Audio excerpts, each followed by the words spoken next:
So it's always interesting to see brands, especially new brands, taking on a very well established brand and defeating that very well established brand and becoming the market leader in a very competitive and very open market like India. One such brand is Vogue, and it becomes more interesting when this brand defeated the market leader, which is also a pioneer in the around 3,500 crore deodorant market. So when there is such a brand, it makes sense to learn about the brand and identify what are the factors rather than factors, what are the lessons that can be learned from this brand. So I'm just trying to give my point of view about what are the factors which have enabled Vogue to beat the market leader, that is none other than the Unilever Limited, who has pioneered the growth of the deodorant market in India. And the market leader which Vogue has displaced is an iconic brand called Axe. So, what probably are the key lessons that we can learn from Vogue?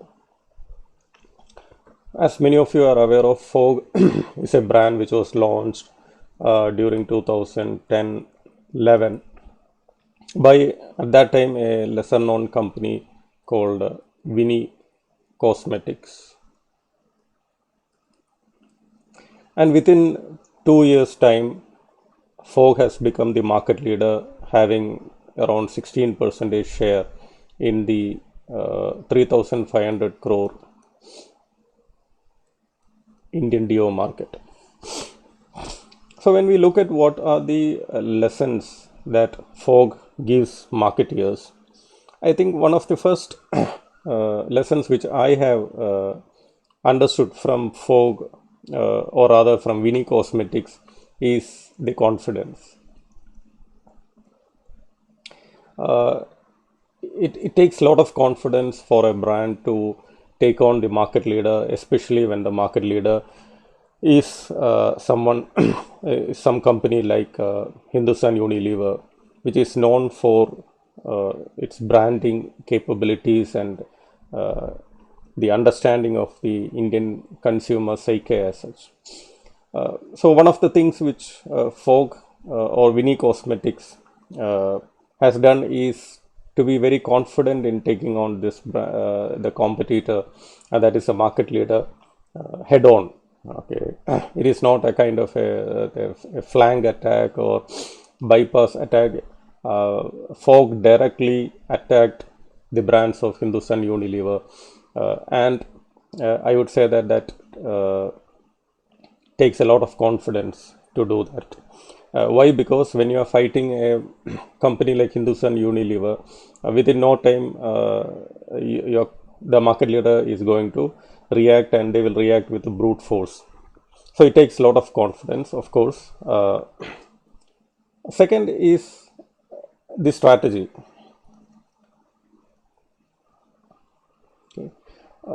So as we all know, Axe along with Rexona pioneered the deodorant market in India, and Axe has established its leadership by a very careful marketing campaign, which was, I would say, that imported from the other markets, which revolved around a sort of a hyperbole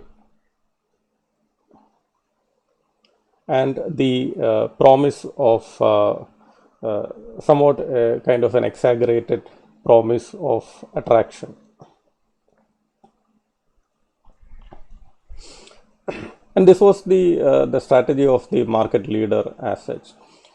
So when you are trying to take on the market leader, one of the strategies that you can adopt is to probably use the same positioning platform and probably say that this brand attracts probably the other gender better than what Axe does. But instead of that, what Fogg did was that Fogg actually changed the narrative. Now, instead of talking about attraction, what it rather talked about was the functionality. And it not only now focused on the functional aspect, it went a little deeper and changed the consumer's viewpoint about the deodorant by saying that all the other products which are there in the market, especially the market leader, uh, has more gas rather than fragrance. And this actually, in a sense, pivoted the consumer's uh, viewpoint. Because we all know that the deodorant packaging is such that you do not know what will be the quantity of deodorant in the liquid form inside the canister. So, in a very smart way, Fogg has tried to convey to the consumer that uh, that the brand has more content in terms of the liquid deo than it's the competitor. And you can see from the visual in the slide how they have visually conveyed that message into to the consumer's mind. And that actually, I would say, that struck uh, a very very valid chord in the mind of the consumer, and suddenly consumers began to uh, think about whether this claim is true or not. And of course there is no way to check the claim that Fogg has probably more deodorant than its competitors. And there was an intense promotion which I would say even matched or even surpassed Hindustan Unilever's promotion for the Axe brand. Although the campaigns for Axe were brilliant, the kind of bombing of, or the kind of frequency that the Axe ads usually were very very less. Why? Because the brand was already established and consumers were having that preference of Axe brand. So probably the company didn't feel that they should do a heavy promotion.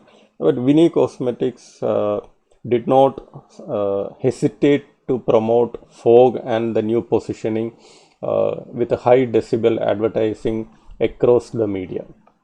The ads were very creative, the ads were to the point, and along with that, I would say that Fogg or the company also established a very strong distribution, which uh, matched the promotion. Because you promote the product and the customer goes to the store, and if it is not there, then the entire money that you are using for promotion is going on the drain. So the company made sure that the products are available there in the market. It probably it had created a strong distribution network, and it even had I would say that motivated the retailers to stock this product at the eye level, and there were a lot of retail visibility for the Fogg brand. And as we all know, Hindustan Unilever is having one of the best distribution network in the country. But Vinny Cosmetics, I would say, that matched the distribution strength along with the high decibel promotion. So how did again it change the narrative? Of course, now you can definitely tell the consumers that your product has more the deodorant rather than than the competitor. But along with that, it smartly gave a kind of a quantitative uh, evidence to the consumer, or I would say that it will be a claim where it had put a number for the quantity. And as we all know, Indian consumers are value conscious, and when you are saying that you are going to get more value for the kind of money that you are paying, definitely there will be a shift from the consumer sides towards your product. So along with the strong message that Fog had more fragrance, in the sense that the more quantity or more the deodorant in the liquid form inside the canister than the competitor, along with a number which in fact quantified that value, the product was accepted by the consumer.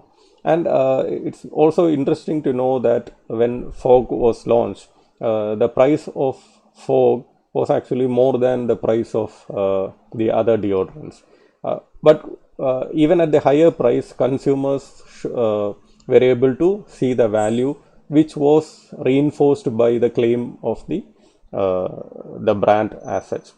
And this enabled Fog to go into the market with a strong acceptance, and in 2 years' time, it gained a lot of market share. Axe, I would say, I'm not blaming, but it was too late to respond to this new positioning and the shift in the consumer's perception towards more of a kind of a value rather than on the exaggerated claims of attraction.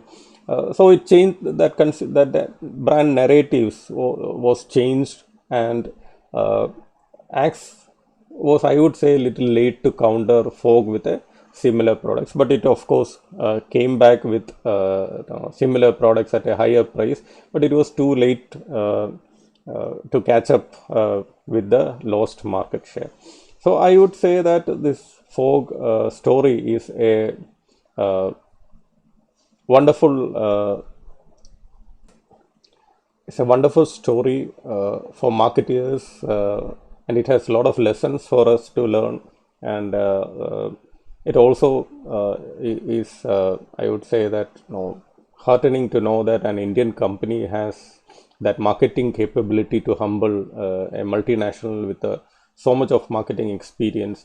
And it also shows that even though you are a market leader and you have strong consumer expertise, you may have to be agile, and you cannot just ignore the competitors, especially when the competitor is trying to change the consumer narrative and even change the way consumers looks at that product category as such.